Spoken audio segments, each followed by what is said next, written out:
வணக்கம். இன்னைக்கு வந்து என்னோட யூடியூப் சேனலில் வந்து என்னோட கிச்சனில் வந்து இன்னைக்கு வந்து ஸ்வீட் சவர் ஃபிஷ். ஓகே, அதுக்கு தேவையான பொருளை நம்ம பார்ப்போமே.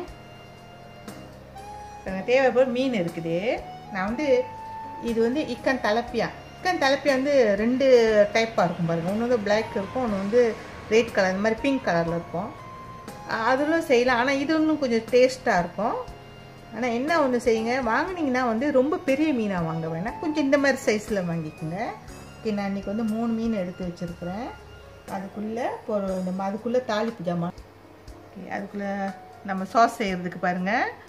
பூண்டு இருக்குது, இஞ்சி, வெங்காயம் இருக்குது. வெங்காயம் வந்து இந்த மாதிரி நறுக்கிக்குங்க, இந்த மாதிரி கொஞ்சம் பெருசு பெருசாகவே வெட்டிக்குங்க. ஓகேவா?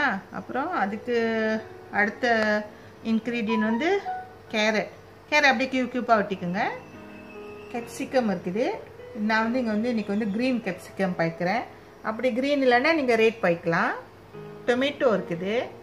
இது வந்து கியூக்கம்பர், வெள்ளரிக்காய். ஓகே, இங்கே வந்து நான் வந்து 2 வந்து ஸ்ப்ரிங் ஆனியன் தண்டு வச்சுருக்குறேன். ஓகே, அடுத்தது வந்து நம்மளுக்கு வந்து கனிஷிங்க்கு வந்து மல்லி இலையும் வெங்காயத்தாலும் இருக்குது, ஸ்ப்ரிங் ஆனியன். அந்த சாஸுக்கு வந்து கொஞ்சோண்டு அது கார்ன்ஃப்ளவர் மாவு நான் வந்து தண்ணியில் கொஞ்சம் கரைச்சி வச்சுருக்கிறேன். அடுத்தது முக்கியமாக சில்லி சாஸு. இங்கே பாட்டிலில் உள்ள சில்லி சாஸ் வந்து பாய்க்கலாம். இது வந்து டொமேட்டோ சாஸு. டொமேட்டோ சாஸ் வந்து கொஞ்சம் குறவை பாய்ச்சிங்க, ஏன்னா கொஞ்சம் புளிப்புத்தன்மை அப்புறம் கூட வந்துடும். அவன் வேணால் நீங்கள் வந்து நீங்கள் சுகர் ஆட் பண்ணுறா இருந்தால் கொஞ்சம் சுகர் ஆட் பண்ணிக்கோங்க. இப்போ செய்யும் முறை வந்து இந்த மாதிரி எல்லாம் க்ளீன் பண்ணி எடுத்து வச்சுட்டோம். இந்த மாதிரி வெட்டி இருக்கோம் பாருங்கள். ஆக்சுவலி மீன் வந்து நல்லா பொரியணுன்னா நீங்கள் வந்து இப்படி வெட்டிக்குங்க, நல்லா ஃபுல்லாக அப்படி வெட்டிக்குங்க. இப்படி இதை வெட்டிட்டிங்கன்னா நல்லா ஃபுல்லாக வெட்டிங்கன்னா நீங்கள் பொரிக்கும் போது வந்து நல்லா இப்படி பொரிக்கலாம். ஸோ நல்லா கிறிஸ்பியாக இருக்கும். இப்படி பொரிக்கலாம் எண்ணெயில் விட்டு. நீங்கள் பாருங்கள், கரெக்டாக நீங்கள் ஃபாலோ பண்ணிங்கன்னா அது கரெக்டாக நீங்கள் செஞ்சிடலாம். இன்றைக்கி நான் ஒரு மீன் கொஞ்சம் ஒரு 10 நிமிஷம் நம்ம வந்து மேரினேட் பண்ணோம். அதுக்கு தேவையான உப்பு, அதுக்கு தேவையான பிளாக் பெப்பர், தேவையான கார்ன்ஃப்ளவர் மாவு நல்லா ராப் பண்ணிக்கோங்க.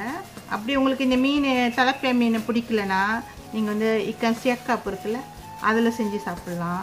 இன்னொன்று இக்கன் தவுஃபுன்னு ஒன்று இருக்கும், அதுவும் நல்லா டேஸ்ட்டாக இருக்கும். அதே மாதிரி உள்ளுக்கும் அப்படியே வாங்க, கொஞ்சம் மிளகுத்தூள்,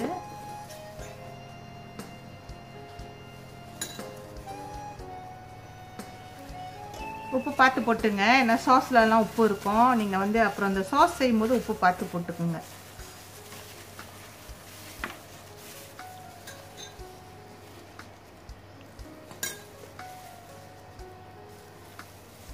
ஓகே, இது மாதிரி எல்லாம் நல்லா போட்டு தடவி வச்சுட்டு ஒரு 5 நிமிஷம் 5-10 நிமிஷம் இருந்தால் கூட போதும். அப்போ நம்ம வந்து டீப் ஃப்ரை பண்ண வேண்டியதுதான். எல்லாம் கரெக்டாக மேரினேட் பண்ணி வச்சுட்டேன். இது இனிமேல் நம்ம வந்து நல்லா டீப் ஃப்ரை பண்ணலாம். நீங்கள் வந்து வீட்டில் செஞ்சிங்கன்னா நல்லா சுத்தபத்தமாக செய்யலாம். நம்ம வெளியே போய் விலை கொடுத்து வாங்கி சாப்பிட்றோம் ரெஸ்டாரண்ட்டில். நீங்கள் ஒரு வாட்டி ட்ரை பண்ணுங்களேன். நான் இனிமேல் அடுத்தது வந்து குக்கிங் வந்து ஸ்டெப் பை ஸ்டெப் காட்டுறேன். நீங்கள் கரெக்டாக எல்லாம் ஃபாலோ பண்ணுங்களேன்.